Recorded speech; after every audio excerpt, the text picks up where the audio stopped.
Hi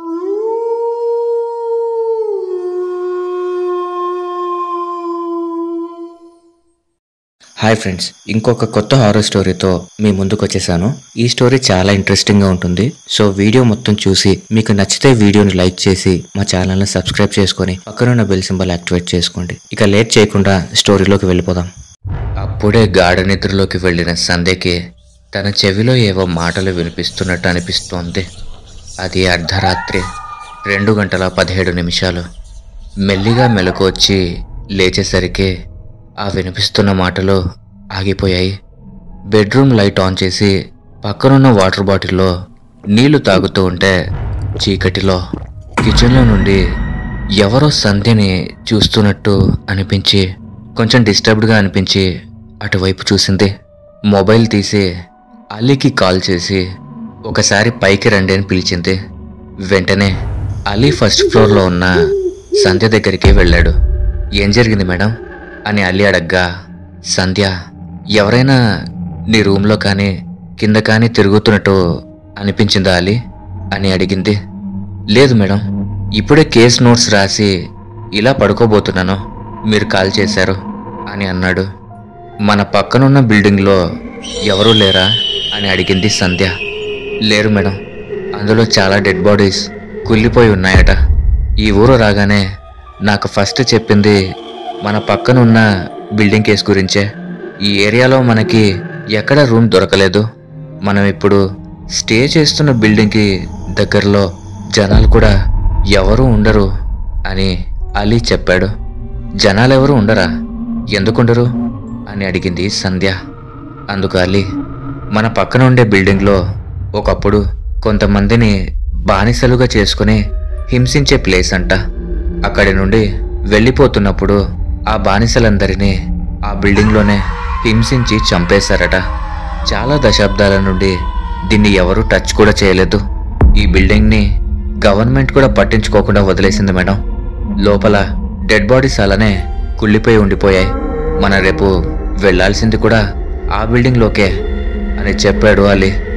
అందుకు సంధ్య, ఓహో, ఆ బిల్డింగ్లో ఉండే డెడ్ బాడీస్ అన్నిటినీ తీయించి దాన్ని క్లియర్ చేయాలా మనం ఇప్పుడు అని అడగ్గా, అవును మేడం, మన ఆర్కియాలజీ డిపార్ట్మెంట్ అంటేనే అన్నీ ఇలాంటివే వస్తుంటాయి కదా అని అన్నాడు.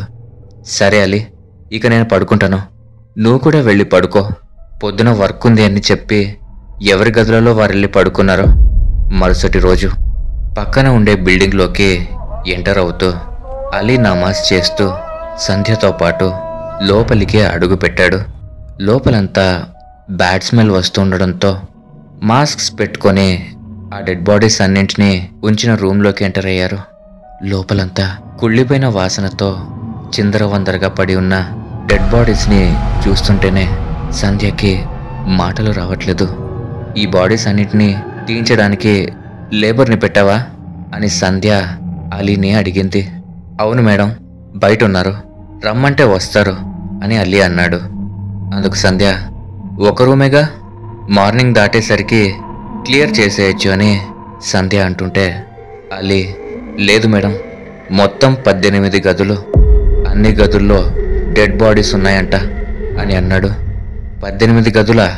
అయితే క్లియర్ చేయడానికే ఒక 3 రోజులు పడుతుంది అని అంటూ ఇంకో గదిలోకి వెళ్ళింది సంధ్య. ఆ గదిలో ఉన్న సంఘటనని చూసిన సంధ్యకి ఒక్కసారిగా వెన్నులో వణుకు పుట్టింది. ఆ గదిలో అన్ని డెడ్ బాడీస్ని గోడలపై నుండి వేలాడదీసి చాలా భయంకరంగా కనిపించడంతో బయటికి వచ్చేస్తుంటే కింద పడి ఉన్న డెడ్ బాడీస్లో ఒక బాడీ కళ్ళు ఆ చీకటి గదిలో సంధ్య వైపే చూస్తున్నట్టుగా అనిపించింది. మెల్లిగా అడుగులో అడుగు వేసుకుంటూ తన చేతిలో ఉండే చిన్న కర్రతో ఆ బాడీని టచ్ చేయబోతుంటే ఆ డెడ్ బాడీ మెల్లిగా కళ్ళు మూసేసింది. ఒక్కసారిగా సంధ్య ఆ కర్రని విసిరేసి గట్టిగా అరుస్తూ పరిగెత్తబోతూ ఉంటే ఆ శవాలన్నిటినీ పక్కకు తోస్తూ కింద నుండి ఒక చెయ్యి వచ్చి సంధ్య కళ్ళ ముందు రాగింది. ఇంకో రూమ్లో ఉన్న అలీ సంధ్య అరుపు వినపడి వచ్చేసరికి సంధ్య కళ్ళు తిరిగి పడిపోయి ఉంది. మేడం, మేడం అని పిలుస్తూ సంధ్యని లేపి బయట ఉన్న పనివాళ్ళని పిలిచాడు. బయటికి తీసుకెళ్ళి మొహం మీద నీళ్లు కొట్టగానే సంధ్య స్పృహలోకి వచ్చింది. లేవగానే అలీ ఏమైంది మేడం అని అడిగేసరికి వణుకుతూ ఇక్కడ ఎవరు ఉండొద్దు, వెళ్ళిపోదాం పదండి అని అందరినీ పంపించేసి వెంటనే సంధ్య అలీ రూమ్కి వెళ్ళిపోయారు. రూమ్లో మాట్లాడుకుంటూ ఆ బిల్డింగ్లో జరిగిందంతా అలీకి చెప్పింది సంధ్య. మేడం, మన హెడ్కి చెప్పి ఇక్కడి నుండి వెళ్ళిపోదాం మేడం అని అన్నాడు అలీ. హెడ్కి కాల్ చేసి జరిగిందంతా చెప్తే అవేం నమ్మకుండా తిరిగి సంధ్యనే తిట్టాడు. మీకు ఆ పని అప్పగించింది మీరు చేసుకుని వస్తారని, ఇలా మధ్యలో వచ్చేస్తే కుదరదు అని కాల్ కట్ చేసేసాడు ఆ హెడ్. అలీ భయపడుతూ ఇలా కాదు మేడం, అతను ఏమన్నా మనం మాత్రం ఇక్కడ ఉండొద్దు, ఎలాగోలా వెళ్ళిపోదాం, తర్వాత ఏం జరిగితే అదే జరుగుతుంది అని అన్నాడు.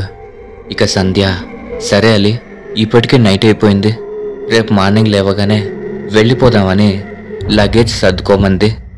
ఓకే మేడం, నేను ఏదైనా తినడానికి తీసుకొస్తాను, మీరు ధైర్యంగా ఉండండి అని చెప్పి అలీ బయటికి వెళ్ళిపోయాడు. సంధ్య లగేజ్ సర్దుకుంటూ ఉంటే ఎవరో పక్క బిల్డింగ్లో తిరుగుతున్నట్టు అడుగుల చప్పుళ్ల శబ్దం రావడం గమనించింది సంధ్య. విండో తీసి ఆ బిల్డింగ్ వైపు చూసేసరికి అన్ని విండోస్ నుండి ఏవో గుర్తు తెలియని మొహాలు సంధ్య వైపే చూస్తూ ఉంటే వెంటనే విండో క్లోజ్ చేసేసి అలీకి కాల్ చేసింది. ఇంతలో డోర్ కొడుతున్న శబ్దం వచ్చి అలీ ఏమో అనుకొని వెంటనే వెళ్ళి డోర్ తీసింది. ఎదురుగా ఒక శరీరం లేని తల గాలిలో సంధ్య మొహం ముందే ఉంది. సడన్గా ఆ తల కళ్ళు ఓపెన్ చేసింది. వెంటనే సంధ్య డోర్ క్లోజ్ చేసేసి అలీకి కాల్ చేస్తూ ఉంటే ఆ కాల్ రింగ్ టోన్ దగ్గరలోనే వస్తున్నట్టు అనిపించింది.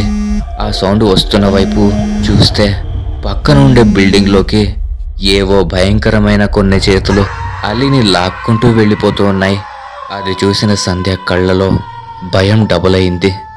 అన్ని డోర్స్ అండ్ విండోస్ వేసేసి రూమ్లోకి వెళ్ళి దాక్కుండిపోయింది. నోరు గట్టిగా మూసేసుకొని మెయిన్ హాల్లోకి చూస్తూ ఉంటే రూమ్ దగ్గర ఉండే కర్టన్ మెల్లిగా కదలడం గమనించింది సంధ్య. కళ్ళు పెద్దవి చేసి చూసేసరికి ఆ కర్టెన్ కింద అప్పుడే 2 కాళ్ళు కనపడ్డాయి. రూమ్ చుట్టూ గట్టిగా ఎవరో ఏడుస్తున్న శబ్దం రావడంతో సంధ్యకి భయం ఇంకా పెరిగిపోయింది. ఆ నిమిషం కర్టెన్ వెనకాలన్న ఆ 2 కాళ్ళు సంధ్య వైపు అడుగులు వేయడం మొదలుపెట్టాయి. రక్తంతో నిండిపోయిన ఆ కాళ్ళు శరీరం లేకుండా సంధ్య వైపు వస్తుండడంతో అలా వెనక్కి పాకుకుంటూ గోడ దగ్గరికి వెళ్ళి ఆనుకుంది. తన మొహం పక్కన ఎవరో ఏడుస్తున్నట్టు చిన్నగా శబ్దం రావడంతో అలా కళ్ళు తిప్పి చూసింది. తన ఎదురుగా కాళ్ళు లేకుండా ఒక ఆకారం ఏడుస్తూ ఉంటే సంధ్య గుండె ఒక్కసారిగా ఆగిపోయింది.